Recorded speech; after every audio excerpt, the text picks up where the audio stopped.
In the do-it-yourself exercise, your task is to use the order priority and by order priority calculate how many rows we have, what was the last order date, and what is the average margin for every order priority.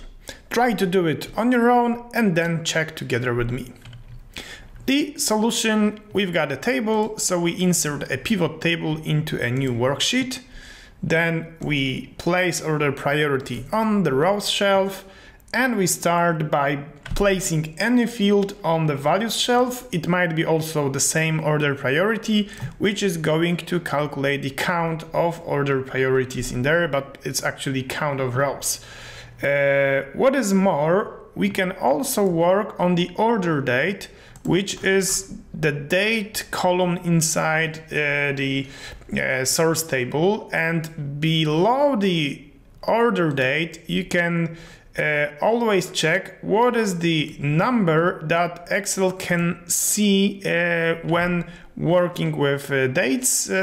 So this is a number, so we can use also the aggregation, the calculation, which is the max or the mean value. Once you place order date on the values shelf, you'll just calculate the count of order date, but you can easily change it to the max, which is going to refer to something more like the last order date. And because this is a number, we can change it by formatting cells to a date saying that the last order date was somewhere in December 2014. The last part is the average margin. So we place margin on the values shelf, but you can right now observe a strange behavior of a pivot table that instead of giving us the default sum of margin, it's actually calculating the count.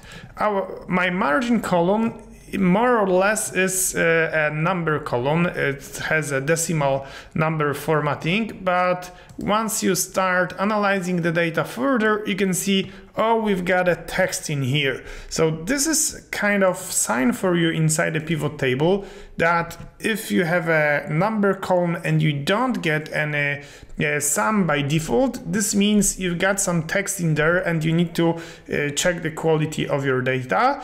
And still it is possible to calculate the average, but still you cannot be very sure what are going to be the results. How is this text going to be treated? I will explain this in the next lesson, but right now let's just concentrate on the average, which has been calculated in here. We can change the number formatting to percentage formatting with, let's say, 1 decimal place. We can also rename the headers in here, for example, number of rows, last order date, and the average margin.